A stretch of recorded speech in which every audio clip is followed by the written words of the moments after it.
Pearse Doherty. Gurmaigad Yaskin Corley Boilam we has or Nul Dahan chat a lore and we're Sean North Avid Marfart and Jesbracht agus Fonian Takiart the Lierishid and Warhajaku Fohonian Belishaw Gaheria and Takiart o Moholiaki Hain and Sinn Féin agus Deputy McGrath agus and chat Murphy o Fianna Fáil our lore or son and Belia agus Og Takiart. I want to welcome and acknowledge all those contributions and welcome the support that Fianna Fáil have pledged to the bill and their opposition to the government's stalling amendment. Minister, as I said in my opening remarks, 6.5 years was long enough to consider this issue. And you come in here and you say you want another year. You want another year to analyse a report that you've had for a year. And even if the report was never published, we as legislators know the issue in terms of the absolute fleecing of customers that is happening in every part of our communities, and most particularly in those that are economically disadvantaged and deprived. And we know that, and it's not a secret. It's something that has been debated here in the past. It's something that we've raised continuously in terms of the issues of access to credit. And you still argue that you need more time. We have organisations such as FLAC, we have organisations such as St Vincent de Paul, we have other organisations have told us time and time again, as if we needed to be told in the first place, that 187% interest rate being charged on loans, primarily targeted at low-income families, primarily targeted at females, and particularly single mothers, is extortionate. And it's not just the interest rate, but it's also the practices that surround some of this that are not acceptable.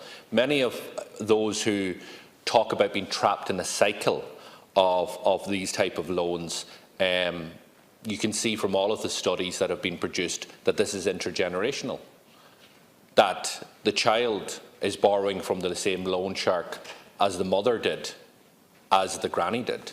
And that's the reality. And one loan rolls over to another, to another, to another, and while they're not supposed to provide unsolicited loans, that's what happens. While they're not supposed to provide sell other goods, that's what happens. The boots are full of all these different types of activities. I got a unique opportunity to look under the bonnet of one of these prominent loan sharks, Provident, the major loan shark in the Irish market. And I did so because 5 people who worked for Provident, but we know they weren't directly employed because they organised their staff in a way that they're self-employed. But 5 of them came before me and provided me with a huge amount of documentation to show the illegal activities that were going on within that licensed moneylender by the state. Activities that preyed on vulnerable people, activities that had a roll-up of loan after loan. There was serious issues in terms of documentation, including identities, documentation that was provided to me. And it was clear that the practice that existed, particularly in Donegal, was also widespread across the country. In 2013, I brought that information to the central bank, and following an investigation by the central bank, they found against the company and fined them what I thought was a miserable amount of €110,000. But all 5 individuals lost their position as a result of that. And that type of practice continues all the time. What they told us, and the documentation we had, is that this practice is based on aggressive lending, is based on target-led bonus schemes, and that is why these loans are being pressed on individuals. Minister Cannon, seriously, you need to read your brief.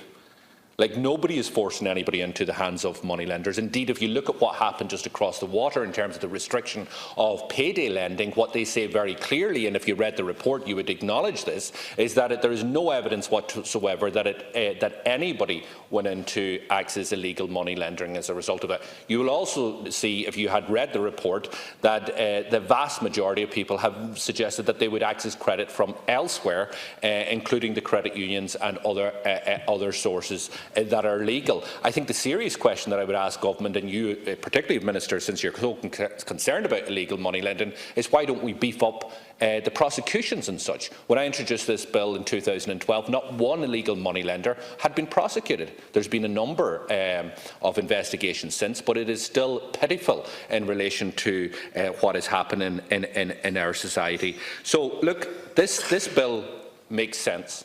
This bill is about protecting people. This bill does challenge government because it challenges you to stop protecting the vested interests in terms of moneylenders. The Taoiseach stood there, and the Taoiseach stood there, and they talked the language that I would talk, that this was rip-off, that people were being fleeced, that it wasn't acceptable. It is extortionate. Now is the time to act. Now is the time to act. And now is the time for you to withdraw that amendment. Because it's not fair, it's not right. We know what's happening. We have a duty in this House to protect people, vulnerable people, from being preyed on by this industry. And now is the time to act. So I commend those members who supported this legislation, and I'm very, very disappointed at the government benches for the type of stalling mechanism that they've reintroduced here 6.5 years after this bill was originally voted down by themselves and the Labour Party.